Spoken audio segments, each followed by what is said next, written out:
Recognized. Madam Speaker, thank you. I thank the gentleman for yielding me this time, and I rise in support of this resolution. There is nothing conservative about the war in Afghanistan. In fact, it goes against every traditional conservative position I've ever known. It has meant massive foreign aid, which we cannot afford, and of which conservatives have traditionally been the biggest critics.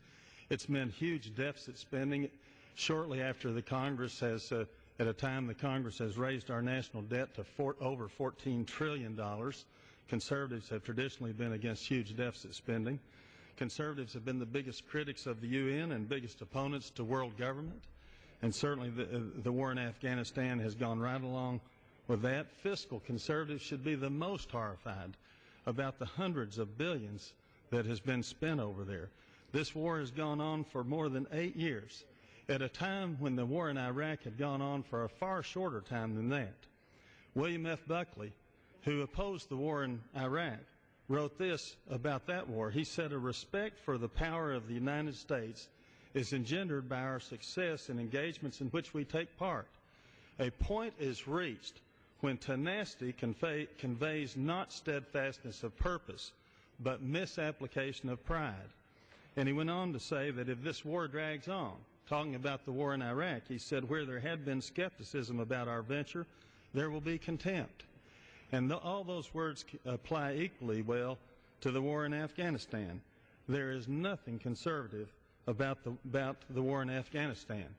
Georgianne Geyer, the conservative foreign affairs columnist, she wrote this also once again about the war in Iraq, but it applies to this war as well. She said, "Critics of the war have said since the beginning of the conflict that Americans, still strangely complacent about overseas wars being waged by minorities in their name, will inevitably come to a point where they will see they have to have a government that provides services at home or one that seeks empire across the globe."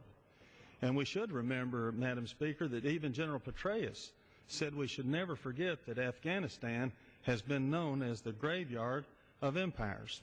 Our Constitution does not give us the power or the right to run another country, and that's what we've been doing. It should have come as no surprise, Madam Speaker, that President Karzai of Afghanistan told ABC News recently that the U.S. needs to stay there for 15 to 20 years more, spending mega billions, of course. He wants our money, and he wants to stay in power. But listen to what columnist George Will has said. He's now changed his position and has written about Afghanistan that the budget will not support an expansion there. The military, quote, "will be hard-pressed to execute it, and America's patience will not be commensurate with Afghanistan's limitless demands. This will not end well." Those were not my words. Those are the words of George Will.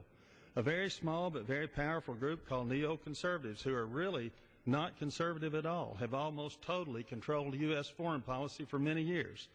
They are supported by very large companies and government officials who benefit from perpetual war and the billions of spending it requires. George Will wrote in that same column, he said that neoconservatives are, quote, "magnificently misnamed," and that they are really, quote, "the most radical people in this town." The Pentagon now says it costs $1 billion per year for each 1,000 troops that we spend there. We can't afford this, Madam Speaker. We can't afford to keep spending hundreds of billions in Afghanistan. We're not cutting and running. We've been there over 8 years now. If this resolution passes, we'll be there 9 years.